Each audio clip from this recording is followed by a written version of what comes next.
Tiers-livre, les 40 jours, c'est la proposition numéro 7.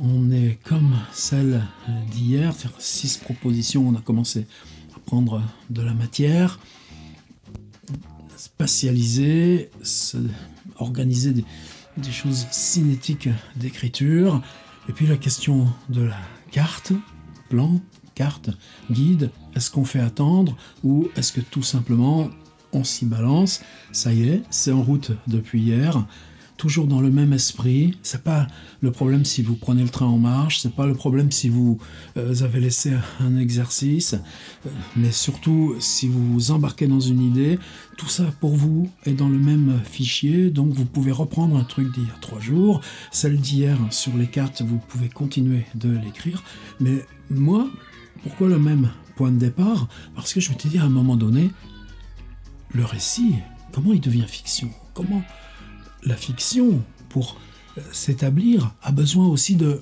ce qui l'excède. Ce qui l'excède, c'est le fantastique. Comment l'invention de réel nous augmente dans notre perception ou notre rapport ou ce qu'on y met de soi et d'affect dans le réel le plus ordinaire. Le fantastique, c'est pas quitter là où on est pour se réfugier ou sauter dans quelque chose qui n'a pas de rapport. C'est l'expression même de ce qu'on ne comprend pas, là, dans l'immédiat. Alors où est-ce que ça m'emmène? Si je vous disais que je ne le sais pas, c'est pas grave. L'important pour moi, là, dans cette étape, c'est que justement, en quoi cette pratique quotidienne d'écriture nous déplace.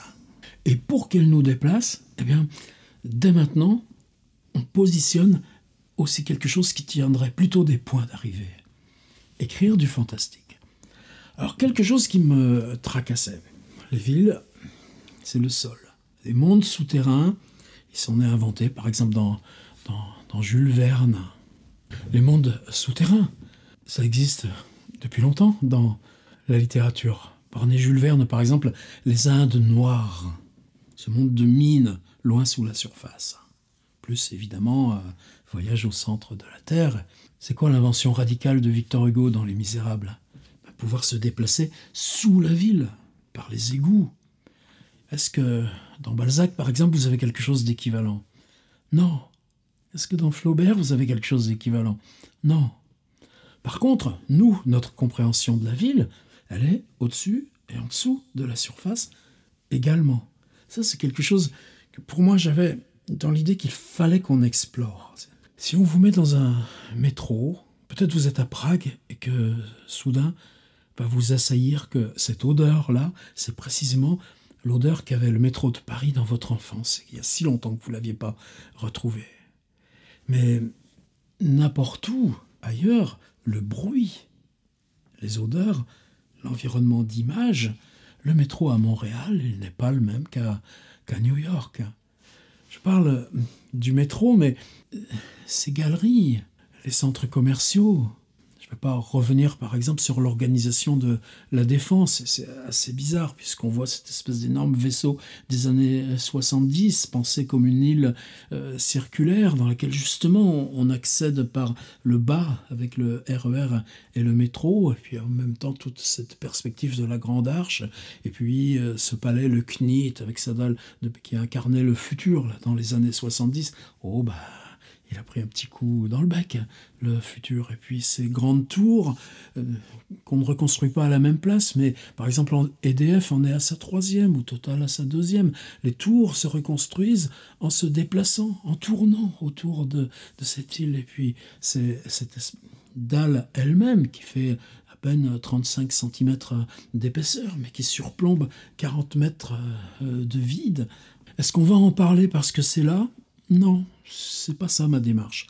Ma démarche, c'est de dire, vous, dans votre mémoire du monde, qu'est-ce qui correspond à la déambulation souterraine? Et au départ, j'ai juste eu comme réflexe de me dire, on va faire une des 40 propositions d'écriture, ce serait que chacun inventorie. C'est ce qui est pour chacun mémorisé de la déambulation souterraine, ce qu'on emporte d'images. ce qui est arrivé, d'anecdotes, d'histoires, ou petites ou pas. Prenez Coltès, la nuit juste avant les forêts, il y a cette scène dans le métro, une scène souterraine. Le métro, la bagarre, la sortie dans les couloirs, puis revenir à l'air libre dans la ville, la scène du pont. C'est-à-dire que pour nous, passer du sol au sous-sol, c'est quelque chose de totalement élémentaire, et dans le récit, et dans l'usage du monde. Mais la littérature, si vous prenez Les Misérables comme ligne frontière, c'est encore tellement jeune. Est-ce que dans Proust, vous avez ce genre de choses? Alors, pas question de vous imposer, mon cher Howard Phillips Lovecraft. Disons que c'est un dada personnel. Non, pour moi, la rencontre avec Lovecraft, elle s'est faite précisément quand j'ai compris que chez ce type qui peut être loin de nous à tous égards, les archétypes du fantastique étaient liés aux questions de transformation technique du monde, la transmission des images à distance, la radio, le film. Mais parallèlement à ça, une compréhension spatiale du monde qui inclut le fond des océans.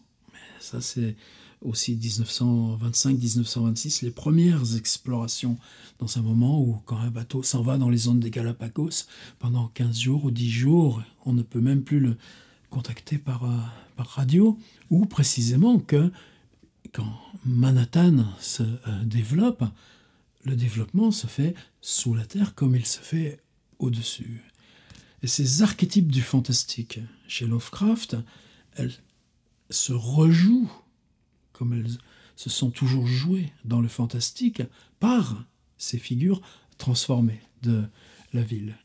Ça prend chez lui une forme qui est tout à fait récurrente à un moment donné, là, dans le plus parfait ordinaire de la ville ou pas de la ville. Il y a des fissures et des possibilités de s'enfoncer dans le sol. Et j'insiste bien, c'est pas forcément lié à l'urbain. C'est une figure récurrente parce que figure obsessive, figure cauchemardesque, figure, en tout cas quelque chose qu'on porte chacun de nous tous et toutes. À quel moment le réel peut avaler? Et dans quoi on se retrouve? Il y a un texte qui s'appelle La ville sans nom. C'est un texte bref. Je vous le mets bien sûr en pièces jointes.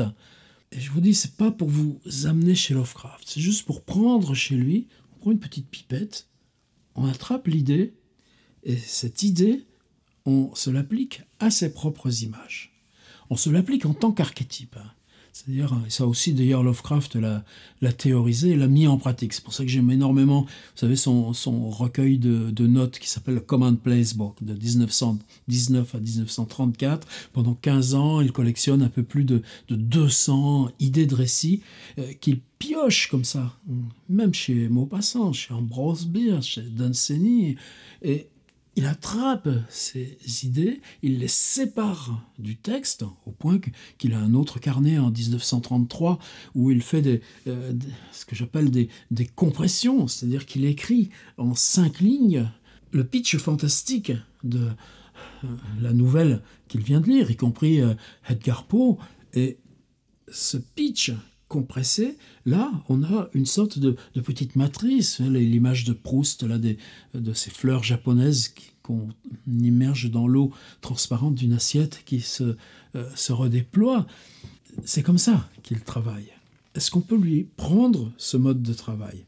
Donc, on oublie Lovecraft, et ce qui se passe dans La ville sans nom, indépendamment de, je dirais, l'appareil narratif qui permet qu'on lise comme si c'était une histoire, justement, celle qu'on trouve là où il publiait, lui, dans les magazines populaires 25 cents, comme Weird Tales.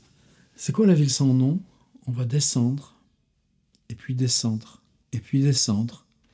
Et à chaque fois qu'une figure se stabilise, on trouve ce qui vous emporte encore au-delà, plus loin, vers plus bas. À un moment donné, évidemment, il n'y a plus qu'une sorte de fusion hostile, et là, tout se refermera, il y aura l'éjection. Ça aussi, je laisse tomber.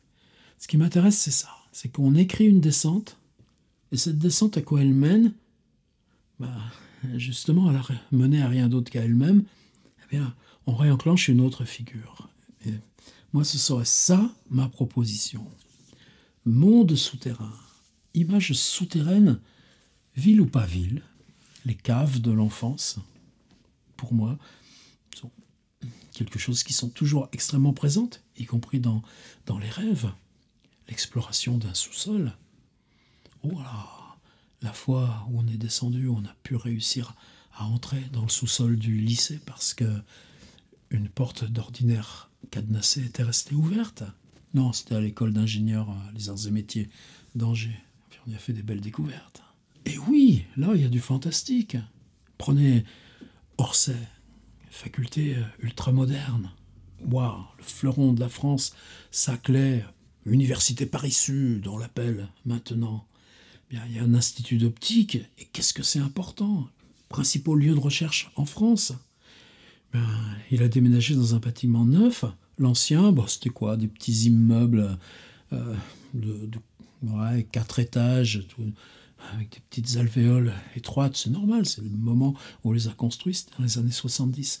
Oui, mais dans ce long bâtiment d'optique, en dessous, il y a une galerie qui est longue, elle fait au moins 300 ou 400 mètres de long. Et dedans, on a stocké, on s'est interdit de jamais détruire ou reléguer des appareils d'expérience de laboratoire. Et donc, à mesure que vous avancez dans cette galerie, surgissent des expériences qui, elles-mêmes, essayent de jouer avec l'espace et le temps parce qu'il s'agit d'une expérience d'optique. La traversée dans ce souterrain, pour moi, reste là, comme si je l'avais faite, non pas en 2012, mais encore là, dans le moment même où je parle. La première fois que je suis venu à Montréal, un ami, Guy Joussemet, a voulu me faire connaître ce dédale souterrain de Montréal. Ben oui, parce que les quartiers s'organisent par blocs. Souvent, il y a des centres commerciaux ou bien la place des arts. Mais on peut passer d'un bloc à l'autre en descendant, en tournant, en remontant.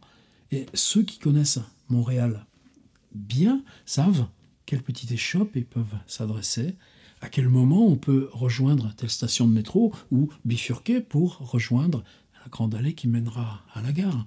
Je me souviens de cette balade. C'est même encore autre chose parce que j'ai jamais pu refaire, même en venant à Montréal une fois par semaine pendant plus d'1 an, cette première balade que j'avais faite avec lui. Mais un autre séjour à Montréal, le suivant, le deuxième, c'était le salon du livre. On était logé à l'hôtel Hilton. C'est pas le nom Hilton, c'est juste que c'est 3 étages d'hôtel, juste tout en haut d'une tour, avec sous la tour, en 4 ou 6 étages souterrains, le salon du livre. Et ça existe toujours. Dans la nuit, à 1h ou 2h du matin, une alerte incendie qui s'est révélée n'être rien du tout, évacuation, et puis vous voilà, soudain, dans pleine nuit de novembre, dans ces jeux souterrains. C'est pour raconter ma vie. Non, je l'ai déjà fait dans un bouquin en plus. C'est juste parce que voilà une partie des images qui seraient les miennes. L'idée, c'est que vous allez collationner une suite d'images qui, pour vous, est liée à un escalator descend, un escalier descend, une rampe lente de ciment descend. Vous êtes dans le sous-sol d'un espace commercial, dans le sous-sol d'un parking automobile, dans le sous-sol là où vous travaillez, ou les caves d'un immeuble. C'est important, prenez le Grand Maune. Le Grand Maune, Augustin, on l'entend qui marche. Le petit narrateur, il l'entend d'abord des pas lourds dans le grenier. Qu'est-ce qu'il a trouvé dans le grenier? Fusée de feu d'artifice. On va aller le faire péter dans la cour. Oh, magnifique. Un événement qui ne dure pas. Ce sera aussi l'allégorie de la fête à venir, bien plus après, dans le livre. Mais on a stocké les fusées de feu d'artifice inutilisées dans le grenier, à l'étage.